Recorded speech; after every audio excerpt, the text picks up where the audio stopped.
Yo, what's up, guys? It's your boy Lance over here at Crucial RC. I'm down in the lab, right now.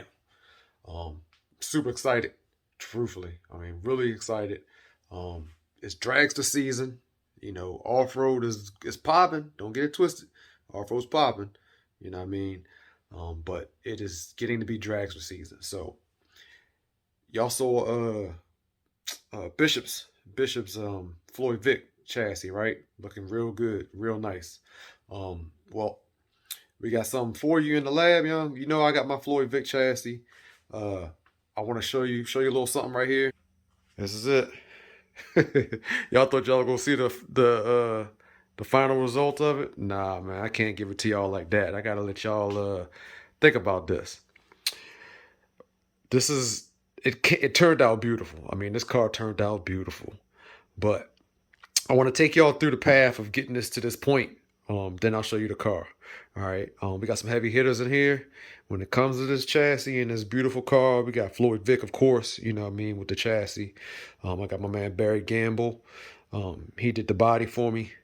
We got Detroit Performance. So we got AGFRC in here. We got DDM, Dave's Discount. You know what I mean. They've been.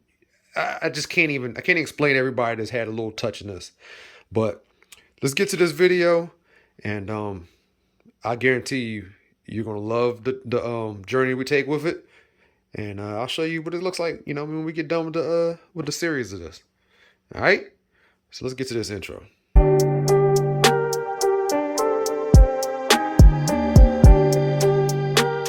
Well, so we sitting here, marking up where we need to trace to cut this body for the front axles. And that should be all I pretty much got to do. Cut the front axle, and then right up top where the engine sits, in this area, I think.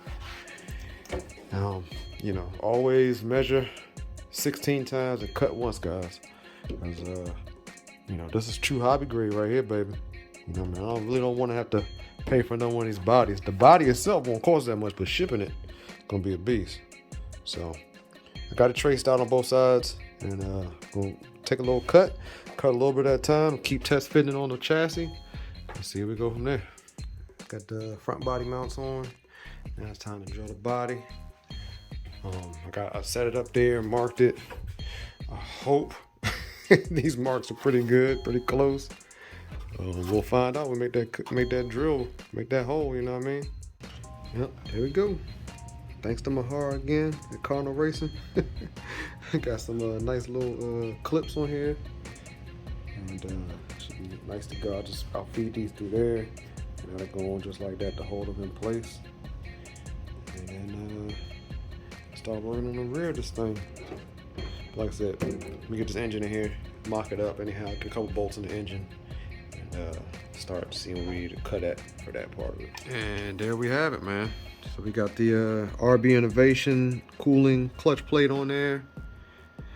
We got the FS clutch with the 10,000 Blackbone spring. And we have the low C plug protector installed. All right. So let's go ahead and get the carburetor on now, and then get this sexy clutch carrier on there. And there we go.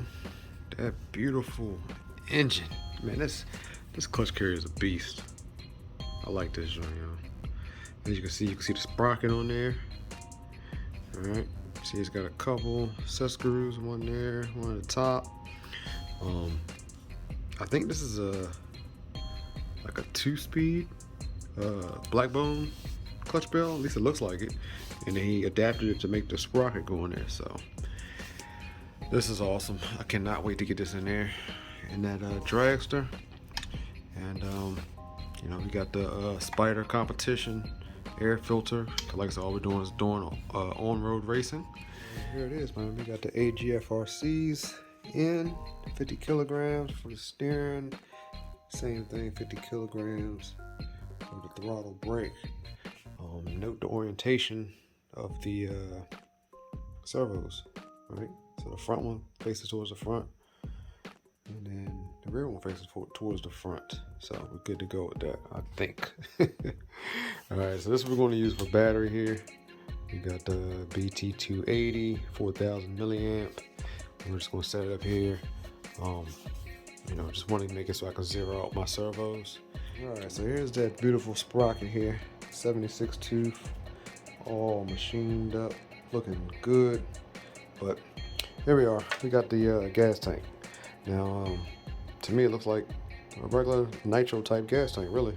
So it's not gonna hold much fuel, that's for sure. I guess it's all part of the, you know, making sure you're right. As you can see, there is no holes in this chassis. So it's just a matter of getting it in where it fits with the engine in place. So this is the place I found with it to sit, right here off to the side, near the sprocket, near the brake mechanism. And that way you can still get to it, lift up the flapper with the engine in place. So there's the engine in place. And this thing is going to sit somewhere in the residence of here.